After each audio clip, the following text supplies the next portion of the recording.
Another quick quiz, can anyone tell me which category has the largest number of African American workers?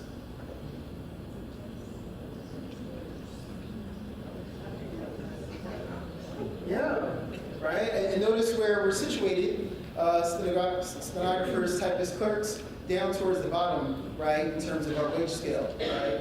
So this is where African Americans are concentrated, okay? So, my ears are quite sensitive, and I already can hear some thought bubble. Well, Dr. G, yeah, of course, you're going to have African American workers concentrated towards the bottom if they simply don't have the education that merits higher promotion and pay. Well, I would agree with you, but then we'd both be wrong. Okay, so we aggregate the data to show that most whites with college degrees are in a professional grade. That makes sense. That's why many students are here at TCU, right? But yet, we look at many African Americans who have college degrees, and this is where they're concentrated, right? I mean, in fact, Philip Ruger wrote a book entitled "There's Always Work at the Post Office." And it became this phrase because many African Americans with college degrees had nowhere else to go, right? And so now we have to start asking ourselves, well, what's the opportunity cost involved here as far as those who have the ability, they have the education, with no place to go? Well, this young lady who's on the front cover of the book, she suffered from opportunity cost. Her name is Ella Watson, and Gordon Parks famously photographed her for this picture he entitled American Gothic. And what's interesting about her is that she again fled the South.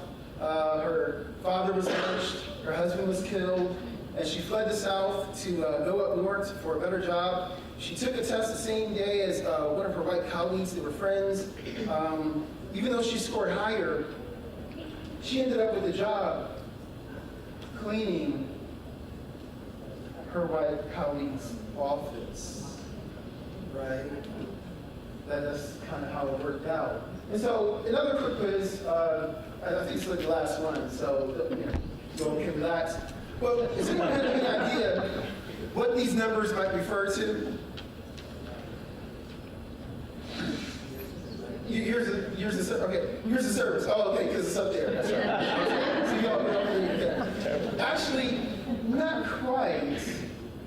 You should know the game by now. The numbers refer to the amount of years these faithful, dedicated, hardworking African-American federal employees waited for their promotion. And see, party people, that's the whole point. I mean, you're telling me 2 decades of one's life?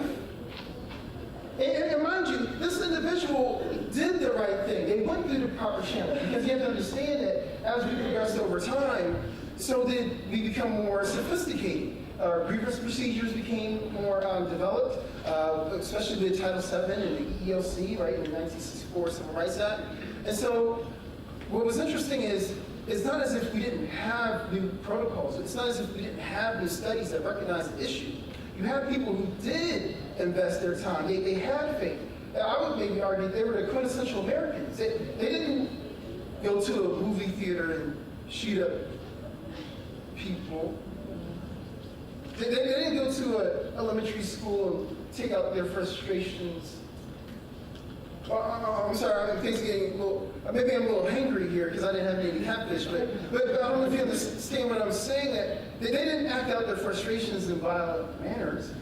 They still continue to invest their faith in this idea that their American system was going to do right by them, right? Ruth Bates Harris, for example, one of the ladies I'm able to profile in the book, she was one of the first high-ranking officials that was drafted by NASA. They actually wanted her to do a report about diversity.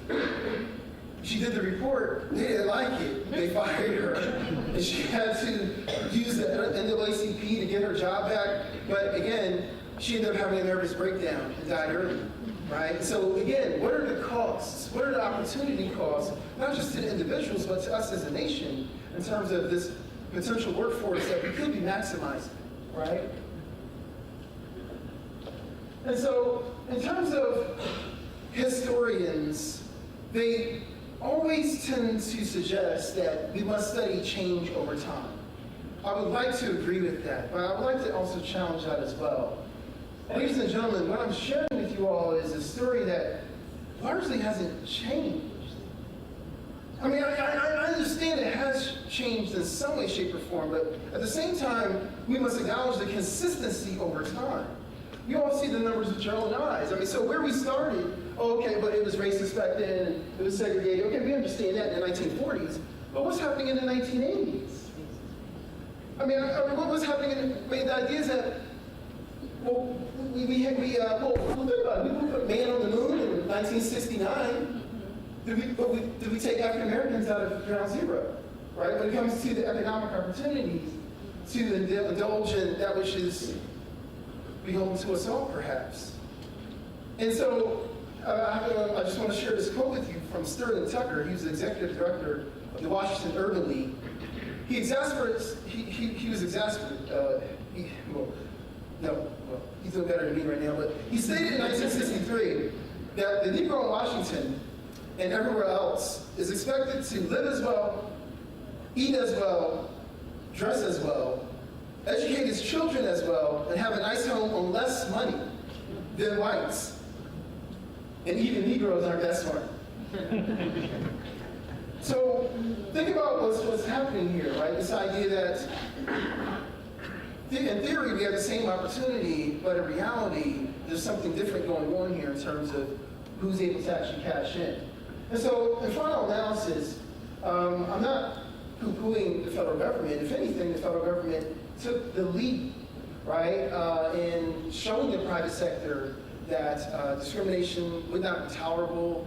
If anything, that would lead to an inefficient workforce. After all, your Pentagon, when it was originally built, was quite expensive because it had double restrooms on every floor, right? And so the idea is that the federal government took the lead in many ways in showing the private sector that, hey, if we literally all work together, then perhaps we can produce more together.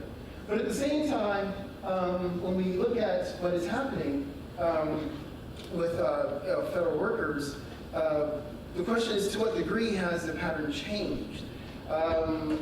Those African-American workers who are largely still isolated in the lower paying jobs, they're the ones who are the most adversely affected by recent current events, right? When you look at, in the 80s, this new talk that came out about the government is the problem, right? And the government is not efficient.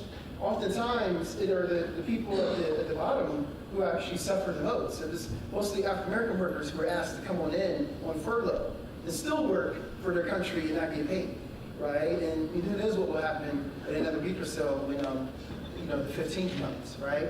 And so here's a close-up of the Statue of Freedom. This is what she looks like. But in looking in her eyes, I just really want us to ask ourselves a couple of questions here before maybe I can take a couple of questions from you all. And that is, if in the public sector, or arguably we have a more transparent system, it is more fair, you are literally working for the idea of democracy.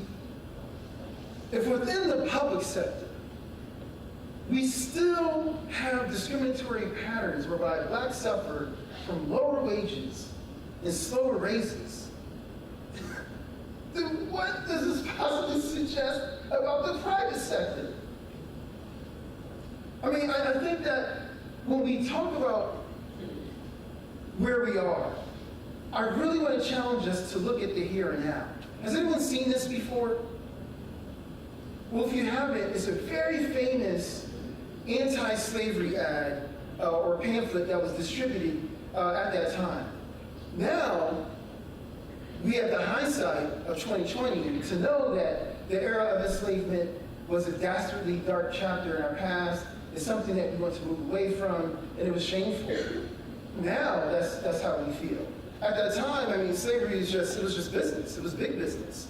And so here's what's interesting about this. Does the figure in this picture strike you as a strong, assertive character? notice, the individual is standing up.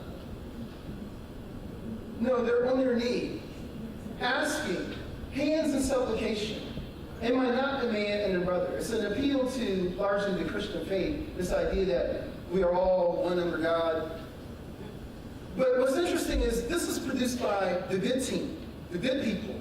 And still what I suggest to you is it still has flavor of maybe an emasculated image or one that is not as virulent and strong as we see with our alpha males in our movies on Friday nights at the local theaters, right? This is not a superhero pose here, right? And so the idea is that at that time, this was revolutionary. This was cutting edge. Hey, we're against enslavement. Check this out. But now, in retrospect, we look at the image and the figure, and we might be able to critique and see how maybe it wasn't as strident or as strong as maybe it could be or maybe should be, right? Everything's relative. Well, if that's the case, well, what's happening now? Right? I mean, should we be excited over these good government jobs? I mean, after all, you all heard the little commercial, just okay? It's not okay. I mean, they're good government jobs, so what if they were great jobs? I mean, again, we're still not talking about Silicon Valley, right? We're still talking about the public sector. I mean, it's virtually impossible to get $1 million salary, working for the federal government, right? But the idea is that if this is all that we're happy about, the question is good enough? And so I ask this question just to challenge us to take a critical look at the here and now. My research perhaps is a referendum to remind us of the great work that we've done and perhaps the good work that we still need to do, right? And that's the reason why we need more lunches like these here at TCU in order to come together, have conversations, remain stimulated. Not just to criticize everything, but to remain stimulated. Because again, hindsight is 20/20. But the question is, what will they say about us 50 years from now in the year 2020? Will they say that we did everything that we possibly could do in order to challenge the status quo, in order to open up the doors, in order to create bridges so that we all can come together?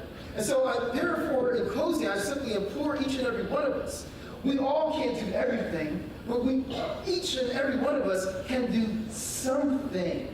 We can all come together and figure out ways on how to deal with what is difficult, have conversations, not shy away from that which is in front of us, and see what we can do to avoid anything that gets in the way of anyone having opportunity for an American dream preferred as opposed to an American dream deferred.